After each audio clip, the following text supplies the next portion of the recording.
1 Samuel, le chapitre 3, les versets 1 à 4. Le jeune Samuel était au service de l'Éternel devant Élie. La parole de l'Éternel était rare en ce temps-là. Les visions n'étaient pas fréquentes. En ce temps, Élie, qui commençait à avoir les yeux troubles et ne pouvait plus voir, était couché à sa place. La lampe de Dieu n'était pas encore éteinte. Et Samuel était couché dans le temple de l'Éternel, où était l'arche de Dieu. Alors l'Éternel appela Samuel. Il répondit, me voici. Que le Seigneur bénisse sa parole. Amen. Alléluia. Le thème de notre message de ce matin est intitulé l'importance de la présence de Dieu dans l'église. L'importance de la présence de Dieu dans l'église. Alléluia. Que le nom de Dieu soit loué ce matin. Quand nous parlons de la présence de Dieu, la présence de Dieu, c'est sa manifestation présentielle. C'est-à-dire, la révélation de sa gloire à son peuple. On dit que Dieu est présent quand il est là. Quand il se manifeste. Quand il parle. Quand il sauve. Alors, lorsque nous parlons de l'importance de la présence de Dieu, nous voulons parler de la nécessité. En quoi elle est nécessaire? C'est bien fait. C'est-à-dire ce qu'elle produit comme fruit, comme effet au sein de la communauté de Dieu et dans la vie du croyant en particulier. Et quand nous parlons de l'église, l'église c'est l'assemblée des rachetés. L'assemblée des affranchis. Une communauté dans laquelle les hommes et les femmes sont refaits par Dieu. Des gens qui sont nés de nouveau, qui vivent selon l'esprit et qui suivent les pas de Christ. L'église également, c'est l'assemblée des hommes et des femmes qui ont quitté le monde pour le royaume de Dieu. L'église également, c'est l'armée de l'Éternel, engagée pour la cause et pour l'extension du royaume des cieux. Paul dira que l'église, c'est là où Dieu vit. C'est là où Dieu a son trône. C'est là où Dieu se manifeste. Alors, on dit que c'est celle-ci, c'est l'église de Dieu. Lorsque la présence de Dieu se manifeste au milieu d'elle. Alors, le texte de lire nous enseigne l'importance de la présence de Dieu en Israël. Et aussi dans l'église d'aujourd'hui. Dans la phase historique, elle nous parle de la présence de Dieu au temps des juges. Au moment où le sacrificateur Élie était encore en fonction.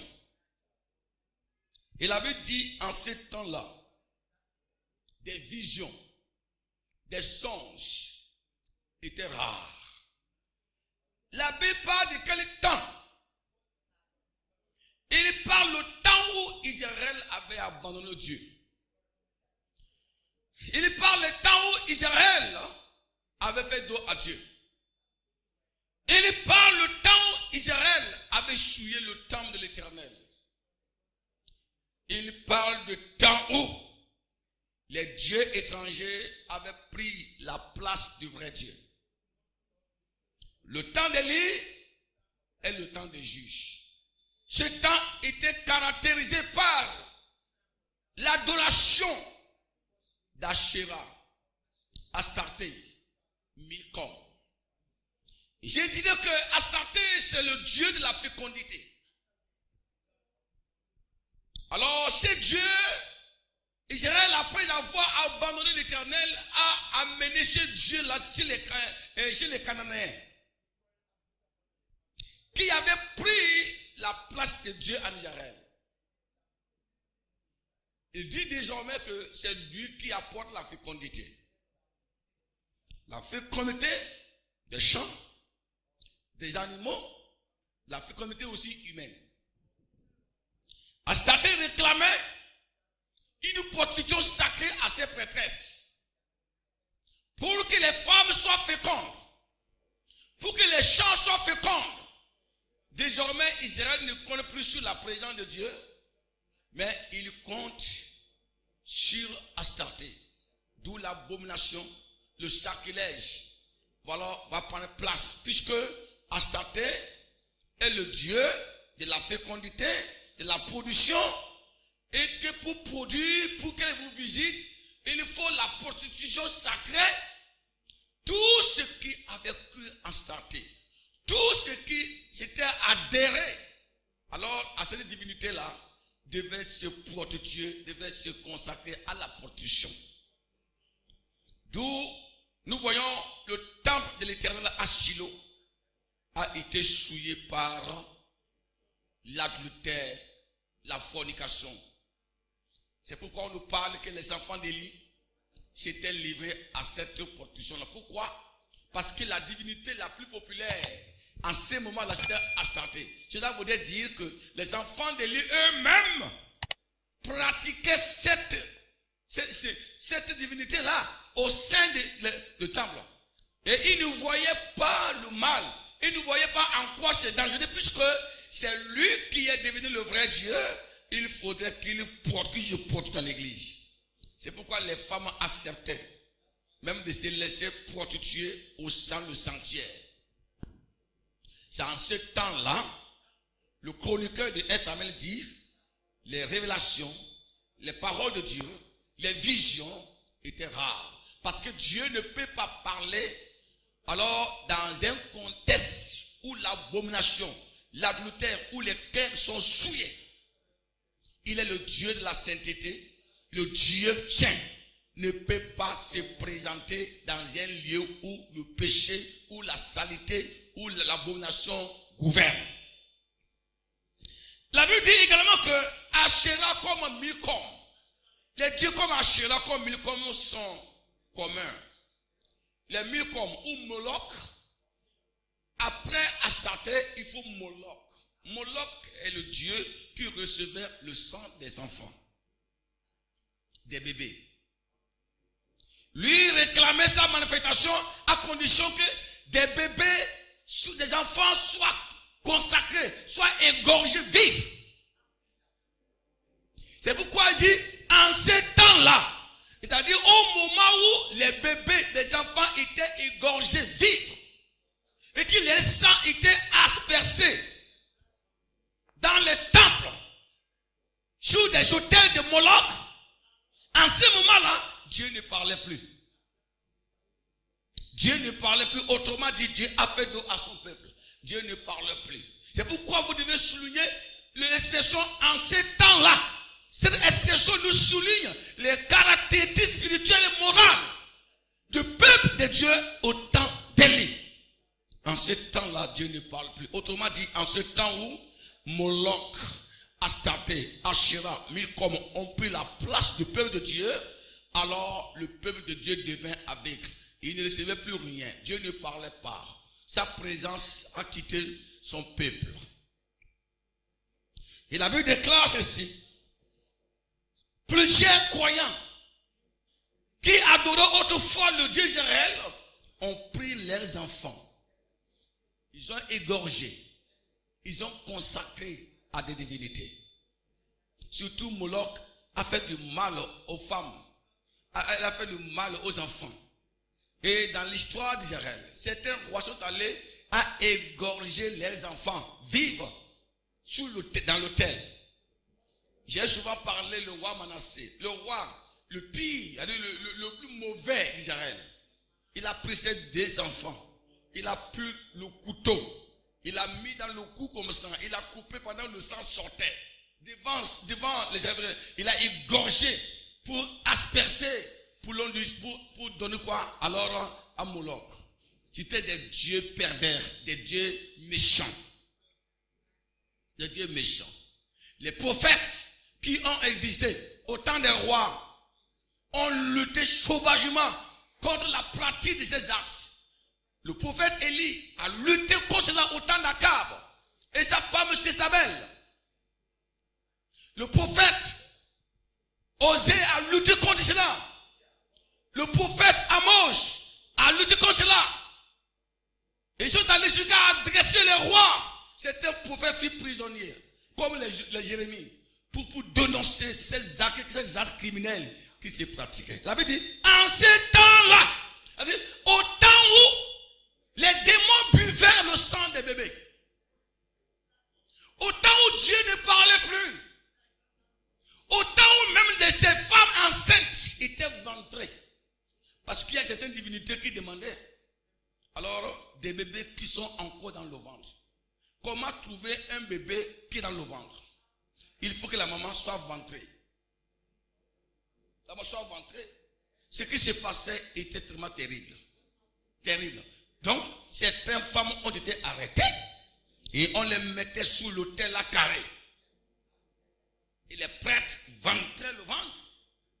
Et ils enlèvent le bébé là. Et maintenant, on égorge. On prend le sang de ce bébé pour asperger sur l'autel Moloch. Voilà l'environnement spirituel en ce moment-là. La voix des prophètes fut éteinte. Les sacrificateurs furent corrompus. Dieu ne parle plus. Tout est devenu sombre. Même les enfants des sacrificateurs deviennent des criminels. On parle de Phiné et son frère. Et la Bible déclare également que non seulement ça, Élie, le sacrificateur qui était là, ne voyait plus bien. Il est vieux et il n'avait plus la capacité de faire quoi que ce soit. C'était un moment sombre. Un moment où le peuple avait besoin de la présence du Seigneur. Mais pendant ces temps sombres, pendant ces moments difficiles, Dieu lui était là à côté. Il attendait celui-là qui va s'approcher de lui. Mais Dieu n'avait pas trouvé. Il n'a rien trouvé.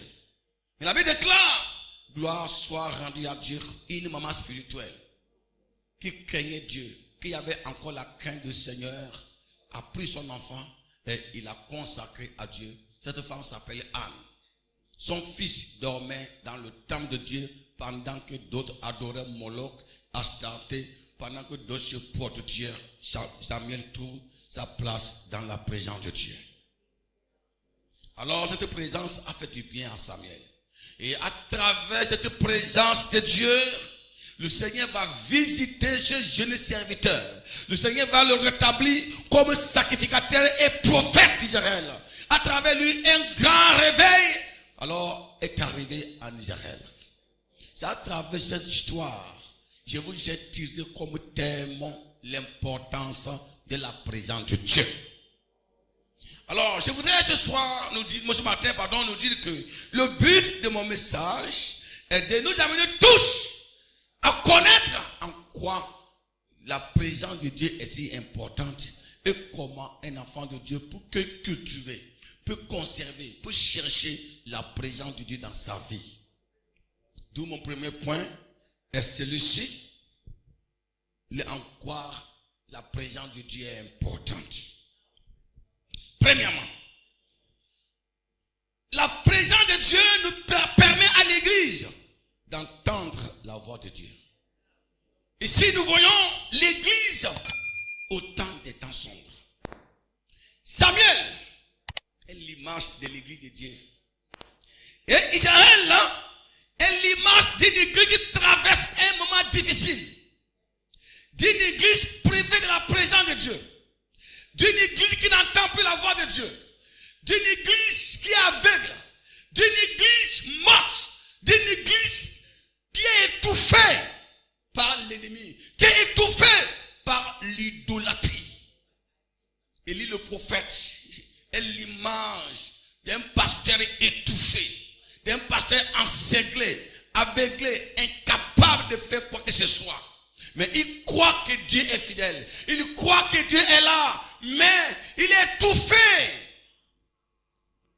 Quelqu'un qui est devenu lâche, qui n'avait plus la capacité de doigter vigoureusement le mal, de dire que le mal est dangereux, le mal est mauvais, de dire que Dieu hait le mal. Une église qui soupire dans la souffrance, une église qui souffre, une église qui n'arrive pas à s'en sortir. Voilà l'image d'Israël en ce moment-là. Une église entourée, une église saturée par l'idolâtrie, une église saturée par des démons, une église saturée par des forces du mal, une église dans laquelle Dieu ne parle plus. Parle plus. Et ça vient ici est l'image d'un croyant, d'un chrétien qui s'est mis à l'écart pour chercher Dieu dans le moment difficile. Bien vrai que le temps était sombre, le temps était dur, chez un jeune homme appelé Samuel a trouvé sa place dans le temple de Dieu. Alors la Bible déclare, pendant 15 jours qu'il dormait dans le temple de Dieu, à côté de l'arche de l'alliance. L'arche de l'alliance est le symbole, est l'image de la présence de Dieu.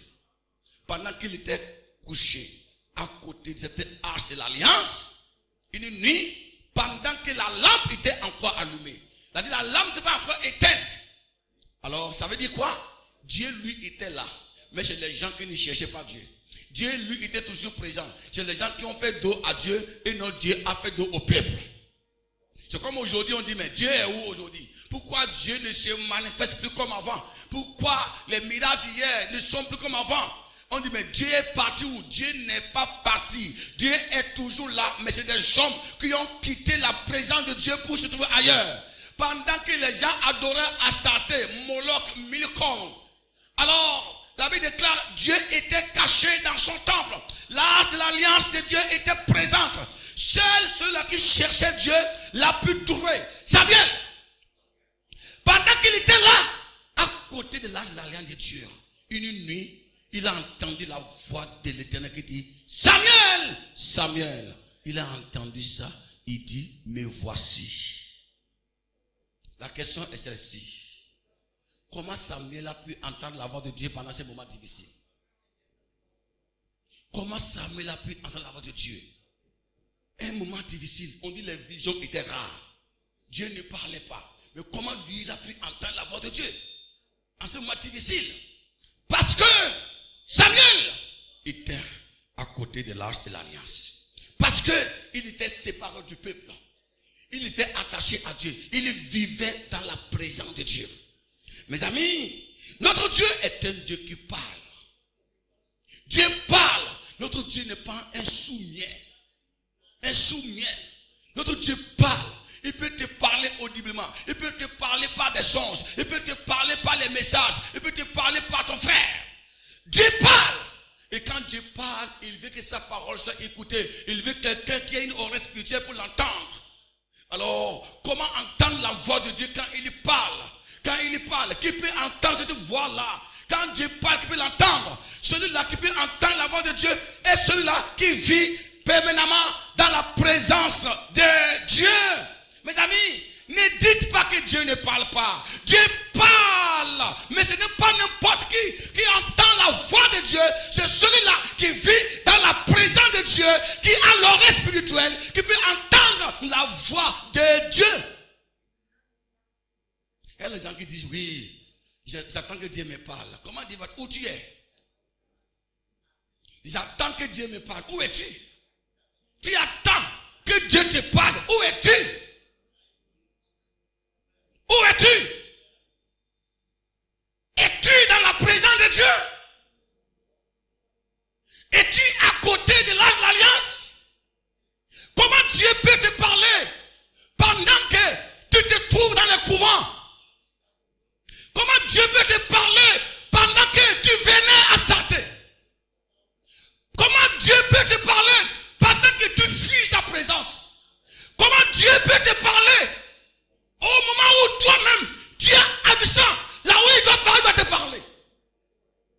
Dieu a parlé à Samuel quand il était dans sa présence. Mon ami, tu ne peux pas entendre la voix de Dieu si tu n'es pas dans sa présence. C'est comme quelqu'un qui n'est pas d'unité dans son portable, qui n'est pas connecté, à l'internet, qui n'est pas d'unité et qui prend le portable un matin pour dire qu'il y aura un miracle. Lui va appeler. Tu vas lancer ton portable fatigué. Personne ne peut recevoir ton appel. Parce que tu n'es pas connecté. Si tu veux appeler, il faut avoir des unités dans ton portable. Si tu veux aller à l'internet, il faut te connecter avec l'internet. Tu es déconnecté et tu veux appeler. Comment tu peux faire des recherches sans être connecté? Ce n'est pas possible. C'est ce que nous faisons parfois. On blâme Dieu. Oh Dieu, où es-tu? Je vais t'entendre. Où es-tu? Où es-tu? Tu veux entendre la voix de Dieu?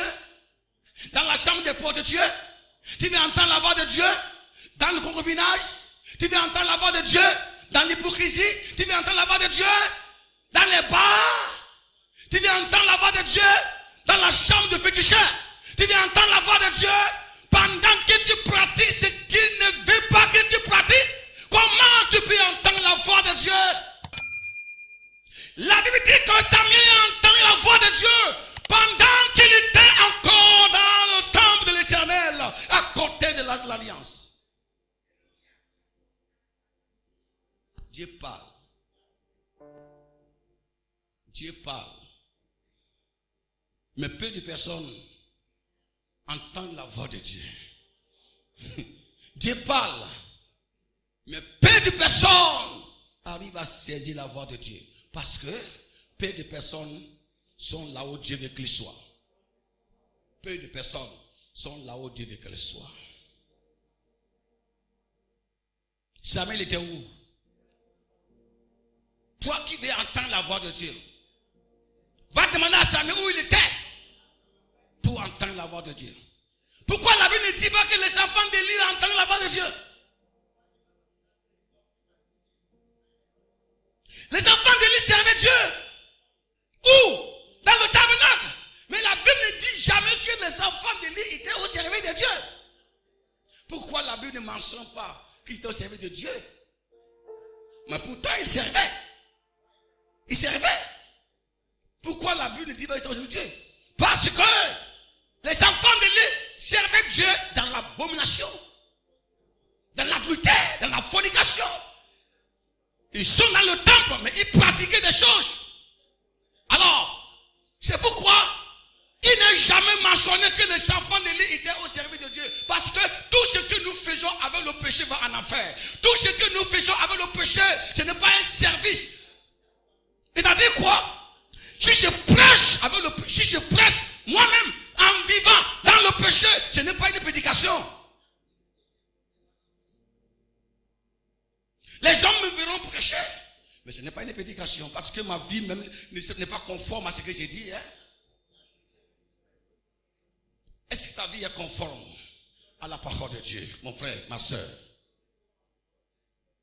Voilà.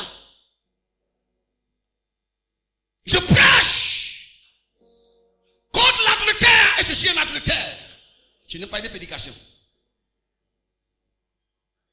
Ce n'est pas une prédication. Je suis en train de faire des discours pour distraire aux gens. Voilà. Je chante, je loue le Seigneur. Mais ma vie n'est pas conforme à la voix de Dieu. Je ne suis pas en train de chanter.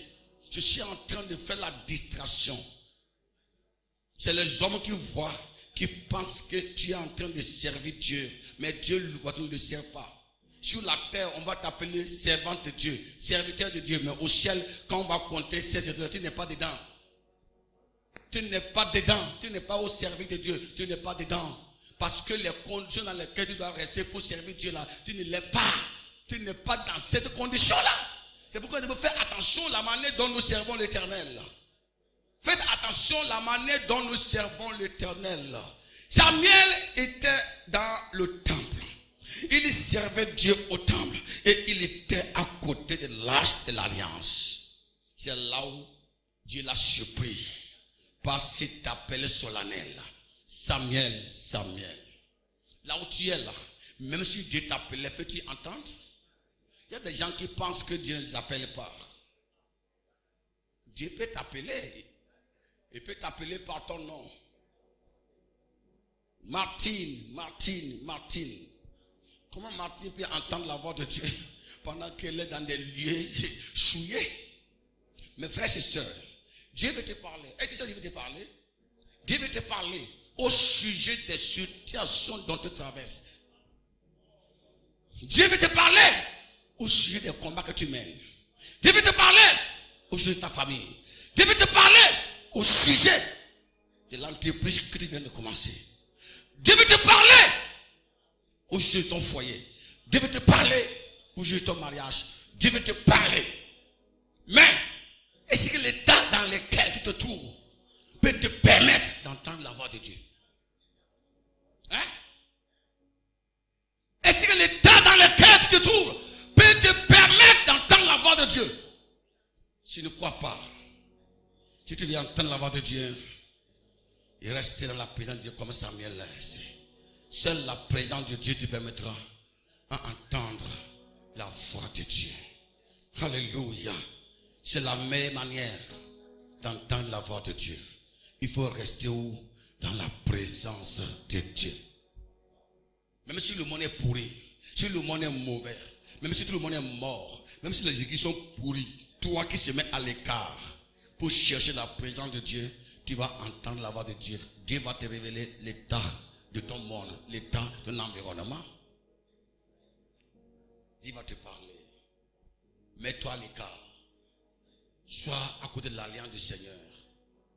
Et Dieu te parlera. Les enfants d'Élie n'étaient pas dans la présence de Dieu. Mais ils pensaient servir le Seigneur.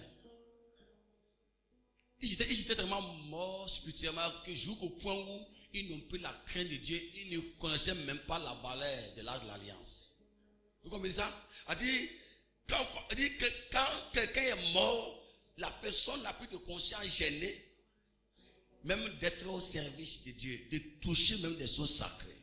Lorsqu'ils étaient en guerre, c'est ces enfants prostitués, ces voleurs, ces voleurs, ces prostitués, ces adolescents, ces adeptes d'Astarté, ce sont eux qui vont venir prendre l'arche de l'alliance pour amener au champ de bataille pour que Israël ait la victoire. Quelle abomination. Vous voyez là où le cœur de l'homme va, ça arrive. Ça arrive à un moment donné où il arrive parfois que nous sommes devenus, on perd la mémoire. On devient inconscient. On devient la mort spirituelle, c'est comme ça quoi. Ça vous rend désormais inconscient. La crainte de Dieu disparaît dans votre cœur. Ce que tu dois craindre, tu ne crains plus ça. Ce que tu dois respecter, tu ne respectes plus ça. Ce que tu dois accepter, tu rejettes ça. Tu n'as plus un cœur frais, un cœur mou, un cœur arrosé de Dieu pour saisir. Pour qu'un Dieu, les enfants d'Élie n'ont pas peur. Parce que pour garder l'arche de l'alliance, il fallait rester dans la sainteté. Il fallait se purifier. Il fallait être saint.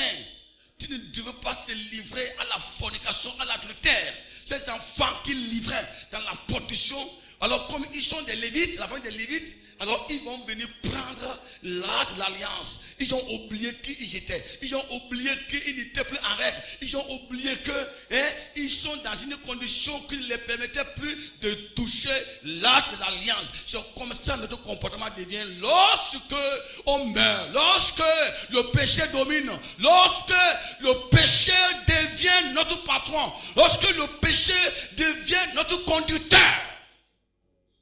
Quand on ne vit plus, on ne craint pas Dieu. On s'en fout de Dieu. On s'en fout des choses sacrées. On s'en fout. On fait ce qu'on veut. On se livre à soi-même, à son orgueil, à ses pensées. Écoutez-moi de quelque chose. Ce n'est pas ce que tu penses être que Dieu regarde.